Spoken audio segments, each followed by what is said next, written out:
Whether you're preaching or teaching, you want to make sure that your people learn something. Otherwise, you're wasting your time and theirs. But you see, learning has three components.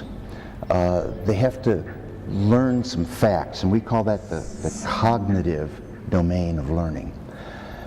Then they also have to have certain feeling experiences. We call that the affective domain of learning.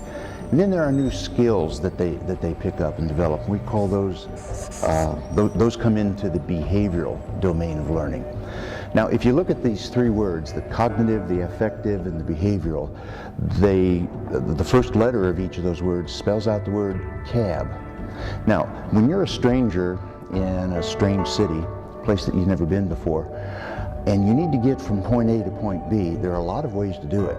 Very cheap ways like walking or taking a city bus, and more expensive ways like a cab.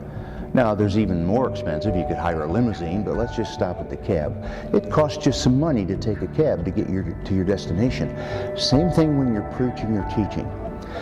What I want for you to do is to be able to come up with a preaching plan or a teaching plan that includes a cognitive component.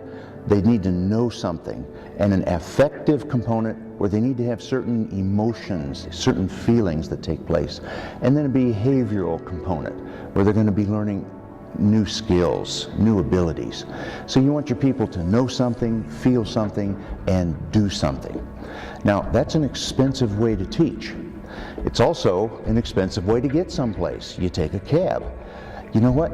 There's a cheaper way to get someplace, and there's also a cheaper way to teach, where you just throw a few ideas together and go into the classroom and wing it, play it by ear. But you know what?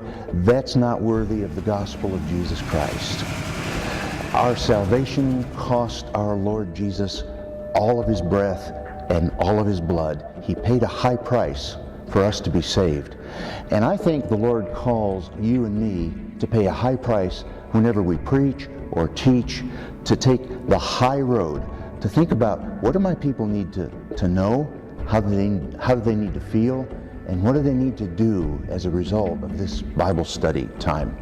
And so, rather than taking the easy way out, the cheap way out, I hope that you'll remember this and come up with that cognitive component, that affective component, and that behavioral component. I hope you'll take a cab.